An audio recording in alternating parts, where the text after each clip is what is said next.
Hello and welcome to Yes, I'm an Informed Investor series brought to you by Research and Ranking.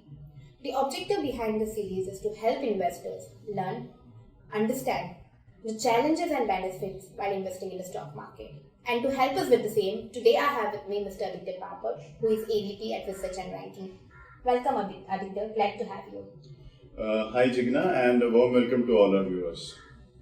Aditya, one thing which I've normally observed is that investors keep on asking us a lot of questions on how many stocks should they own in a portfolio. We have come across investors who have as little as just 5 to 10 stocks, and we have come across investors who have as many as 150 stocks in a portfolio. So I just want to know, for the simplicity of our viewers, is there any art behind designing an optimum diversification?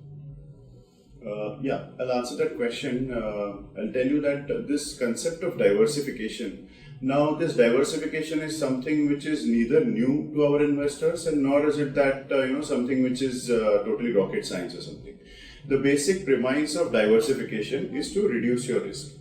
That means that instead of having just a very few number of stocks in your portfolio, you have a little more number of stocks in your portfolio in such a manner that the risk gets diversified. Now, we all keep hearing about things like don't put all your eggs in one basket. But some people tend to take that thing a little too ahead and they use too many baskets. So the problem that arises is that people end up having over diversification. Now, this over diversification could pose other problems as well. In fact, it has been found by a lot of studies that diversification beyond a particular point will lead to lower returns. So we need to have an optimum level of diversification. So Aditya, you mentioned that if an investor keeps on adding more stocks to the portfolio, there comes a point where the returns diminishes. Can you tell me the key things or factors to consider while designing a portfolio so as to avoid over diversification? Well, certainly. Diversification is done in order to eliminate, or rather I would say reduce the risk in a particular portfolio. Now, how much ever diversification we try to have, we can never get the risk to become zero. It can only be reduced further and further. But that can also happen only to a certain optimum point. Like say if you go on adding stocks to your portfolio, it does not mean that your risk will tend towards zero. In fact, adding more and more stocks will lead to more and more drag on your returns. So what will happen is that in effect is that the more stocks that you have in your portfolio, the more I would say like non-performing stocks that you have in your portfolio, the more it will damage your returns. I'll give an example to elaborate this point. See, you're driving a car and like you're wearing a seat belt. Of course all of us should wear a seat belt, and you're driving on the left side of the road. You are at a very optimum speed. Now this is the right kind of diversification, and it is taken in order to minimize your risk of an accident. However, does that ensure that the possibility of an accident is zero? No, it does not. In fact, if you take further steps, like in case of one, you put 2 seat belts, and in place of going at a speed of 40 or 50, you go at a speed of 20. So that doesn't help you. In fact, it becomes a drag. Your drive no longer becomes enjoyable. It is the same with stocks. An optimum level of diversification will bring in good returns and with a lower amount of risk.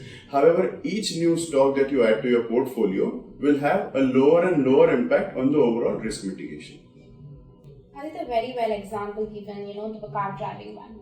But if you have to give an example in the investing parlance, what are the things, or I would say, how an investor, or what are the steps to be taken for an investor to, while designing the portfolio?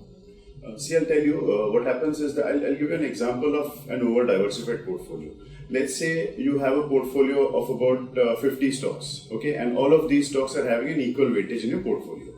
Now, what will happen in that case is, say one or a couple of stocks or even 3 or 4 stocks, if they appreciate even as much as 50%, they will not have that much of an effect on the overall portfolio returns. So what will happen is that your selected number of stocks or a few number of stocks have appreciated a lot by say 40, 50 or even more percentages. But the overall portfolio returns will still remain pretty poor.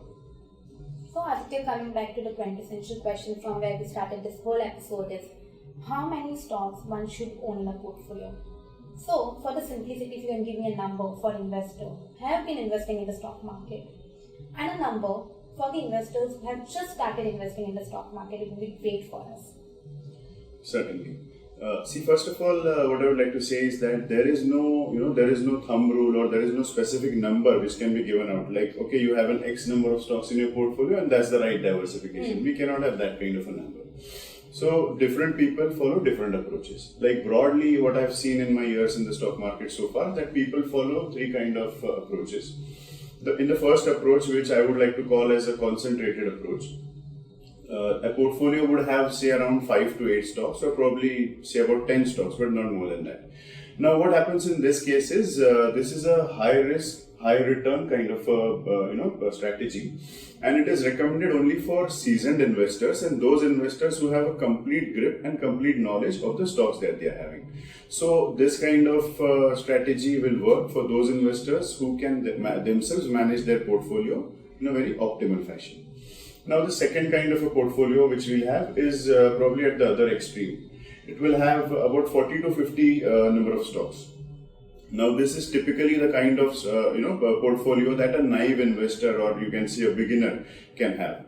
People tend to keep adding to their portfolio, saying that acha isne ye bataya, usne ye bataya. Different people have told me different stocks, so I have bought all those stocks in my portfolio. So what typically happens is this kind of a portfolio suffers from the over diversification syndrome that we spoke just some time back. And in this case, an outperformance or a super performance by even a few number of stocks in the portfolio will not have a huge bearing on the overall portfolio return. So this kind of pattern is not very healthy. Now the third kind, which I would like to call as the balanced method. In this balanced method, you can have about 15 to 20 stocks in your portfolio.